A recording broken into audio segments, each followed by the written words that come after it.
Hai, kembali lagi di SCP TV bareng Pak Manial. Kali ini mau bahas tentang Cak Lontong. Cak Lontong ini kemarin baru aja mengadakan rapat ya kan beberapa hari lalu dengan Pramono dan Dul beserta timnya. Nah menariknya Cak Lontong ini bercerita kalau dia ini dadakan diminta oleh Rano Karno untuk menjadi ketua tim pemenangan ya kan di saat ya lagi menjelang acara pernikahan anaknya. Nah, Cak Lontong ya kita ketahui bahwa dia ini pelawak yang smart sekali ya, pelawak yang bukan kaleng-kaleng dan dia nggak pernah punya masalah dalam jejak digital maupun masalah jokes yang terlampau batas gitu. Saya yakin banget ini Cak Lontong ini akan memberikan warna yang menarik, warna baru dan warna kemenangan untuk Pramono Anung. Kenapa begitu? Seperti apa yang dikatakan Cak Lontong dalam pemberitaan bahwa ya kalau misalkan Pram ini ya Mas Pram ini tahu Jakarta. Wah. Kemudian kalau Bang Dul ya kan Jakarta tahu kata dia gitu. Sedangkan calon tong, nah tahu-tahu di Jakarta. Ya menarik menarik. Kemudian mengenai calon tong,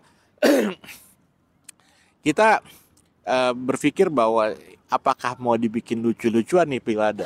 Oh saya sih setuju sekali gitu. Kenapa? Kenapa saya setuju? Karena pilkada maupun pilpres kemarin atau bahkan dalam dunia perpolitikan di Indonesia beberapa waktu ini seringkali dijadikan lelucon oleh para elit, ya kan? Nah, daripada istilahnya kita muak ya kan dengan kelucuan-kelucuan yang ada, lebih baik bener Cak Lontong yang bikin kelucuan sekarang.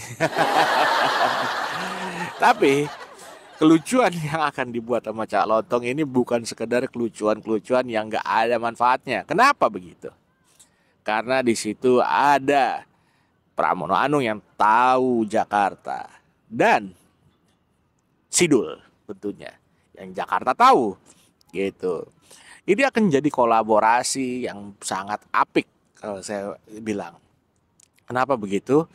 Karena ketiganya ini adalah sosok yang memiliki kapasitas dan kapabilitas tersendiri, punya skill di bidang masing-masing, ya kan? Dibanding sama calon-calon yang lain, saya bukan mau mendiskreditkan, tapi ketiga orang ini, ya kan, Mas Pram, Bang Dul dan Cak Lontong, ini memberikan warna. Kenapa? Karena masyarakat udah pasti tahu dan uh, apa ya mengetahui jejak rekamnya mereka, mengetahui jejak karirnya mereka, dan mereka tidak ada sama sekali memiliki catatan buruk, bahkan catatan kriminal, catatan pidana tidak ada sama sekali, ya kan? Jadi saya sangat-sangat yakin, sangat optimis bahwa kehadiran Cak Lontong ini justru akan memberikan satu dampak elektoral yang baik untuk kemenangan Pramono Anung dan juga Rano Dulkarno. Wah, ya. Kita akan nantikan, ya kan, kehadiran dari kelucuan yang berkualitas dan bermanfaat tentunya bagi warga Jakarta. Ada juga berita mengenai Ridwan Kamil ya. Ridwan Kamil yang katanya mau berkunjung ke Ahok. Ridwan Kamil mau berkunjung ke Ahok. Ya sama Ahok katanya dalam pemberitaan ya gak apa-apa pasti diterima kok, namanya orang berkunjung gitu kan.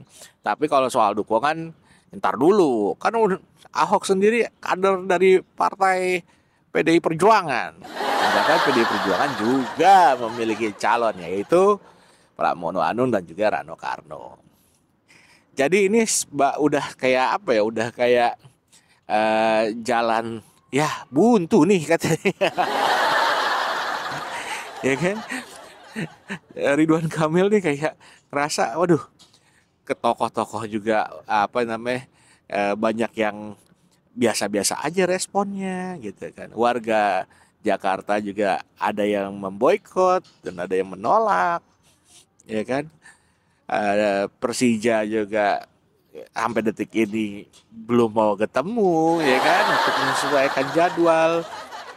Ini jadi menarik karena apa? Terkesan kayak ya gimana nih gua nih, ya kan, kebingungan sendiri dia. Terus Ridwan Kamil juga membuat program talk show lah untuk Gen Z dan lain-lain. Bagus gitu. Ya, usaha yang tanpa henti itu mungkin akan membuahkan hasil. Mudah-mudahan tetap bisa berjalan, ya kan, sesuai dengan harapan. Tapi untuk urusan menang atau kalah, ya kita nggak ada yang tahu. Kecuali ya kan, nggak tahu juga nih kalau soal bansos nih. Politik bansos gimana nih, dijalanin apa enggak. Ya kan. Nah, yang berikutnya adalah Dharma Pongrekun. Nah, ini Dharma Pongrekun ini sebagai salah satu dari cagup di Pilkada Jakarta. Ini kegiatannya kayaknya kurang disoroti oleh media. Tapi saya merasa bahwa Dharma Pongrekun ini nggak bisa disepelekan juga, ya kan? Apakah mungkin dia sudah melakukan strategi-strategi bawah tanah? Ya kan? Diam-diam nanti bisa mengejutkan suaranya, kita nggak tahu. Kenapa begitu? Karena ya Dharma Pongrekun waktu pas dia mau mendaftarkan diri aja secara independen, tiba-tiba dia bisa mengumpulkan ratusan ribu KTP warga DKI Jakarta dan warga Jakarta hanya dalam hitungan ya singkat kalau bisa dibilang, dan tanpa ada pemberitaan yang luas. Tiba-tiba aja langsung udah terkumpul sekian ratus ribu KTP, luar biasa. Nah, apakah mungkin nanti di pilkada ini ya, dalam nanti masa pencoblosan tiba-tiba naik suaranya secara signifikan? Nggak ada yang tahu juga. Kita lihat aja nanti. Mudah-mudahan semua bisa semua bisa bersih, transparan, ya kan, jujur, adil dalam pelaksanaan pilkada di seluruh Indonesia, ya kan. Oke, mungkin sekian dulu, itu aja dulu dari saya. Sampai jumpa lagi di topik-topik yang lebih menarik. Terima kasih.